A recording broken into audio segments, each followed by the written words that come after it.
तो हम सारे बच्चे क्या करते हैं कि 100-200 रुपए करके जितने आयोग वाले हैं हम दे देंगे, लेकिन नहीं तो इतना तो होना ही चाहिए कि यहाँ ही आयोग में एक प्रिंटिंग प्रेस लगे और हमारे पेपर यहीं छपे, जिससे हमें ये पेपर प्रकरण के चोरी के मामले ना दिखें।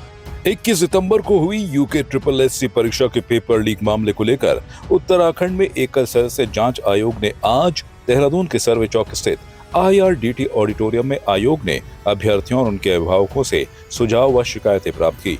आयोग के अध्यक्ष सेवानिवृत्त न्यायमूर्ति यूसी ध्यानी ने परीक्षा में शामिल अभ्यर्थियों से सीधे बातचीत की और उनकी समस्याएं सुनी। आयोग के सचिव ने बताया कि यह जन सुनवाई उत्तराखंड के विभिन्न जिलों में कराई जा रही है ताकि सभी अभ्यर्थियों की शिकायतों और सुझावों को रिपोर्ट में शामिल कर सरकार को सौंपा जा सके। जन सुनवाई में बेरोजगार संघ के अध्यक्ष राम कंडवाल ने सुझाव दिया कि परीक्षा को रद्द कर नए सिरे से आयोजित किया जाए। कई छात्रों ने भी यही मांग दोहराई।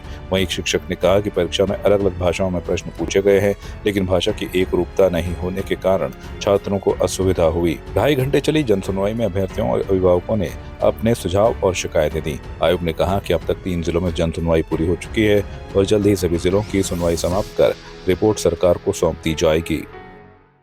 नवंबर को माननीय न्यायमूर्ति श्री यूसी ध्यानी जी की अध्यक्षता में एकल सदस्यीय आयोग का गठन किया गया है और इसका कार्यक्षेत्र पूरा उत्तराखंड है और आयोग द्वारा गठन के उपरांत ही समस्त जनपदों में जनसंवाद किया जा रहा है कि ये, क्योंकि कई बच्चे, कई अभ्यर्थी और अभिभावकों के ये प्रश्न है कि ये लीक क्यों हुआ और इसके संबंध में कई बच्चों ने साक्ष्य भी दिए हैं और जनसंवाद में भी कई किस्म की बातें निकल के आ रही हैं कि सुधार कैसे होना चाहिए और आगे क्यों ना हो, आगे इस तरह से पेपर लीक ना हो। खैर अभी तो इसकी जांच चल रही है, तो अध्यक्ष जी द्वारा इसके समस्त जनपदों में अभी जनसंवाद का कार्यक्रम है और इसमें सारे स्टेक होल्डर्स जो भी हैं, छात्र हैं, कोचिंग सेंटर के संचालक हैं और अभिभावकों को भी आमंत्रित किया जा रहा है कि वो भी अपना विचार रखें और अगर उनके पास कोई साक्ष्य है, किसी सेंटर में किसी बच्चे ने कोई या अभ्यर्थी ने कोई एग्जाम दिया है, उसके सम्मुख कोई इस तरह की बातें आई, जैसा कि आपने अभी यहाँ जनसंवाद में देखा होगा कि बच्चे बता रहे थे कि कई गतिविधियां उनको भी देखने को मिली है, तो हमने इसमें इस आयोग की एक ईमेल बनाई है। उस पर वो हमें काफी प्राप्त भी हो रहे हैं। हल्द्वानी और रुद्रपुर में इससे पहले जनसंवाद कार्यक्रम किया गया था, तो काफी अभ्यर्थियों ने भी हमें ईमेल के माध्यम से कुछ पत्र भेजे हुए हैं, कुछ डॉक्यूमेंट्स दिए हैं। तो फाइनली जब ये सब हो जाएगा उसके बाद आयोग द्वारा अपनी रिपोर्ट सौंपी जाएगी। तो सर ओवरऑल से मतलब ये रिपोर्ट कब तक कंक्लूड हो जाएगी और किस तरह से अभी जो आप लोगों को एविडेंस मिल रहे हैं, मोस्टली क्या क्या मिले हो? देखिए अभी तो जनसंवाद कार्यक्रम चल रहा है। अभी केवल आप उस अनुसार देखें तो जनपद नैनीताल में, हल्द्वानी में हुआ है, रुद्रपुर में हुआ है और आज देहरादून में हुआ है और इसके बाद अन्य जनपद का शीघ्र ही प्रोग्राम है, क्योंकि अध्यक्ष जी का भी ये है कि इसे हम बहुत जल्दी से जल्दी इसका निस्तारण करें और अपनी रिपोर्ट राज्य सरकार को सौंपें। देखिए यूसी ध्यानी जी की अध्यक्षता में आज फिर देहरादून में एक जनसुनवाई हुई और ये जनसुनवाई जो है लगातार चल रही है। हल्द्वानी, रुद्रपुर, काठगोदाम के बाद आज देहरादून में हुई और प्रदेश के जहां जहां इन्होंने जनसुनवाई की, छात्रों की सिर्फ एक ही मांग है कि इस परीक्षा को जो है तत्काल निरस्त कराकर इसका री एग्जाम कराना चाहिए। और यहां पर भी 100 के 100 अभ्यर्थी अगर थे तो सबकी जुबान पर एक ही शब्द था कि री एग्जाम, री एग्जाम, री एग्जाम।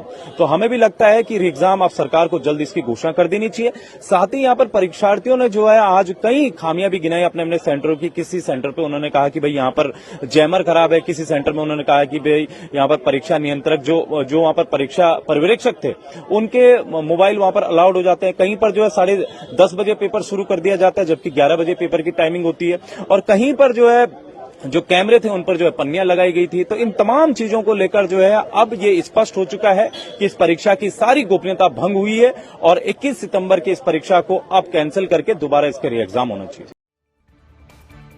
मसूरी में भाजपा मंडल अध्यक्ष और ट्रेडर्स एंड वेलफेयर एसोसिएशन के प्रमुख रजत अग्रवाल ने नगर पालिका के पूर्व अध्यक्ष अनुज गुप्ता पर अब तक का सबसे बड़ा हमला बोला है। उन्होंने आरोप लगाया कि गुप्ता ने अपने कार्यकाल में मसूरी को निजी स्वार्थों और गलत नीतियों से बर्बाद किया। अग्रवाल ने कहा कि पालिका की कीमती संपत्तियों को 30 साल की लीज पर चहेतों को सौंपा गया और वेंडर जोन योजना में घोटाला कर असली पटरी व्यापारियों को सड़कों पर छोड़ दिया गया। मॉल रोड को अव्यवस्थित निर्माण और अतिक्रमण से नुकसान पहुंचाया गया। बिल्कुल हमारे पूर्व अध्यक्ष अनुज गुप्ता अपना मानसिक संतुलन खो चुके हैं। इसका तथ्य ये है कि वो आन बान कुछ भी बोले जा रहे हैं आनंद फानंद में, और मुझे इतना बड़ा खेद है इस बात का। वो वेंडर जोन की बात करते हैं। वेंडर जोन जब वो 5 साल बोर्ड में रहे तो उन्होंने वेंडर जोन के लिए क्या करा? उन्होंने वेंडर्स के लिए, पटरी व्यवसायी के लिए क्या करा? कुछ नहीं करा। उन्होंने 0 पॉइंट पे दुकानें बनाई, उन्होंने कोलू खेत पे दुकानें बनवाई, उन्होंने झड़ी पानी में दुकानें बनाई, उन्होंने झील पे दुकानें बनाई, उन्होंने किंगरेक पे दुकानें बनाई, 12 कैची में दुकानें बनाई, मैसानिक लॉज में दुकानें बनाई। 70-80 दुकानें बनाने के बावजूद कौन सा वेंडर माल रोड का वहाँ शिफ्ट हुआ? मैं ये पूछना चाहता हूँ। उन्होंने कोई वेंडर शिफ्ट नहीं करा। उन्होंने अपने पसंदीदा चुनिंदा लोगों को चयन करते हुए वहाँ बिठाया, खासकर उन लोगों को जिनके परिवार बड़े थे। कुछ लोगों को छोड़ देते हैं, कुछ माताएं बहनों को छोड़ देते हैं, उनके साथ मेरी भी हमदर्दी है।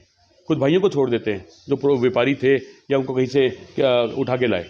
लेकिन दुख इस बात का है कि दीपक हमारे व्यापारी जिनकी दुकान तोड़ी गई लंडौर में, गुरदर्शन अंकल की दुकान तोड़ी गई, सिंह अंकल की, उनकी दुकान का क्या हुआ? उनकी दुकान कहीं आवंटित नहीं गई इनसे। मालरोड पे दुकानें टूटी, मयूर के नीचे एक दुकान टूटी थी छोटी, उन्होंने कहीं विस्थापित नहीं करी। उसके अलावा उन्होंने किसी वेंडर को विस्थापित नहीं किया। हर दुकान को देने के लिए उन्होंने पैसे की डिमांड करी हुई है। मैं आपको प्रत्यक्ष रूप से सबूत दे दूंगा इस बात के। पैसे लेकर दुकानों का आवंटन किया है। 5 साल की सबसे भ्रष्ट सरकार जो थी वो अनुज गुप्ता की सरकार थी। पूरा प्रशासन भ्रष्ट था उस समय, और बड़ा खेद है इस विषय में कि वो हम पे ऐसे लांछन लगा रहे हैं कि हम भारतीय जनता पार्टी की गोद में बैठे, हम मलाई खा रहे हैं। मैंने आज तक कोई ठेका नहीं लिया, आज तक कोई इस प्रकार का कार्य नहीं किया। हम सच्चाई से चलते हैं, सनातनी सोच रखते हैं, और इसी सोच के हम आगे बढ़ना चाहते हैं। ये तो चुनाव में लड़ने का रोक लगा था उन पे। देखिए, वो बार बार ट्रिपल इंजन की सरकार पे दोष लगा रहे हैं। मैं सुन रहा था उनकी बाइट्स में कि कहाँ है केंद्र सरकार, राज्य सरकार, और मैं ये कर दूंगा, वो कर दूंगा। मैं आपको बताना चाहूँगा, भारतीय जनता पार्टी सकारात्मक सोच रखती है, पॉजिटिव सोच रखती है। हम किसी के निजी मामलों में नहीं जाते। हम कोर्ट के बाहर आकर लड़ाई नहीं लड़ते। जो कोर्ट की लड़ाई लड़ी है वो कोर्ट लड़ रही है, प्रशासन लड़ रहा है। उसमें भारतीय जनता पार्टी अगर चाहती, अगर मैं आज आपको बताऊं तो बहुत कुछ हो सकता था। ये चेतावनी है अनुज गुप्ता के लिए, जो जिस प्रकार की बयानबाजी वो कर रहे हैं अपना संतुलन खोकर, और जिस प्रकार का वो बोल रहे हैं कि 7 जन्म तक जो है कोई उनके विकास की तुलना नहीं कर सकता। तो मैं आपको बता दूं, 7 जन्म तक उनके अनैतिक कार्यों की तुलना नहीं की जा सकती। 7 जन्म तक उनके द्वारा किए गए भ्रष्ट कार्यों की तुलना नहीं की जा सकती। 7 जन्म तक उनके द्वारा भ्रष्टाचार में लिप्त होने की तुलना नहीं की जा सकती। मसूरी देहरादून मार्ग पर शिव मंदिर के पास बने अस्थायी वैली ब्रिज की जगह अब स्थायी पुल का निर्माण होगा। लोक निर्माण विभाग के सचिव पंकज पांडे ने स्थल निरीक्षण कर सड़कों और वैली ब्रिज की स्थिति का जायजा लिया। उन्होंने अधिकारियों को निर्देश दिए कि अक्टूबर माह के अंत तक सभी मरम्मत कार्य पूरे कर लिए जाएं ताकि पर्यटकों और स्थानीय लोगों को परेशानी न हो। देखिए, जो यहाँ पे एक ब्रिज था उसमें डैमेज हो गया था, तो बेली ब्रिज लगा के इसको चालू किया गया है। तो हम लोग ये देख रहे हैं कि क्या इसमें अल्टरनेटिव है, क्या प्लान है। तो हमारी टीम ने इसका डिज़ाइन और उस पर काफ़ी डिस्कशन कर लिया है, और अक्टूबर तक, आखिर अक्टूबर तक ये इसका DPR और पूरा डिज़ाइन फाइनल होकर आ जाएगा। तो उसको बनाने में निश्चित रूप से समय लगेगा, लेकिन हम लोग ये प्रयास कर रहे हैं कि जितनी जल्दी हो सके उतनी जल्दी काम शुरू किया जाए, जिससे जो अभी बेली ब्रिज पे तो हम पूरा लोड रखे हुए हैं, लेकिन जब नया ब्रिज बन जाएगा तो फिर पूरा उस पर शिफ्ट करेंगे। इसके अलावा यहाँ से मसूरी के बीच में 4-5 जगह पे और रोड में प्रॉब्लम आई है, रोड वॉशआउट हुई है, उस पर काम चल रहा है। तो अभी मैं जा रहा हूँ देखने के लिए, और हमारा प्रयास ये है कि अगले 1 हफ्ते के अंदर जो भी मसूरी रोड का जो भी इश्यूज़ हैं उसको हम लोग रिजॉल्व कर लें। पुल में ज़रूर टाइम लगेगा, लेकिन बाकी काम हम लोग 1 हफ्ते में पूरा करने का प्रयास। मलबा हटाने का ऑलरेडी ये डायरेक्शन दिया जा चुका है कि इसी हफ्ते के आखिर तक पूरे सड़कों से मलबा हटाया जाना चाहिए, जिससे पूरी विड्थ मिले और देखने में भी थोड़ा सा अच्छा लगता है।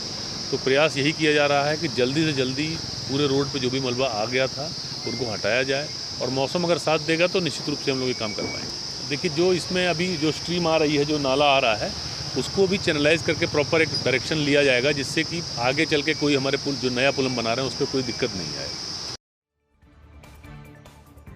मसूरी में वाल्मीकि समाज उत्थान सभा की ओर से वाल्मीकि जयंती पूरे उत्साह और धार्मिक उल्लास के साथ मनाई गई। कार्यक्रम की शुरुआत लाइब्रेरी कैंपटी रोड स्थित वाल्मीकि मंदिर में विशेष पूजा अर्चना से हुई, जहां सुबह से ही श्रद्धालुओं की भीड़ उमड़ पड़ी। पूजा उपरांत प्रसाद वितरण किया गया। इसके बाद सनातन धर्म मंदिर से शुरू हुई भव्य शोभा यात्रा गांधी चौक तक पहुंची। शोभा यात्रा में वाल्मीकि समाज के साथ नगर के अन्य समुदायों ने भी बढ़ चढ़कर हिस्सा लिया।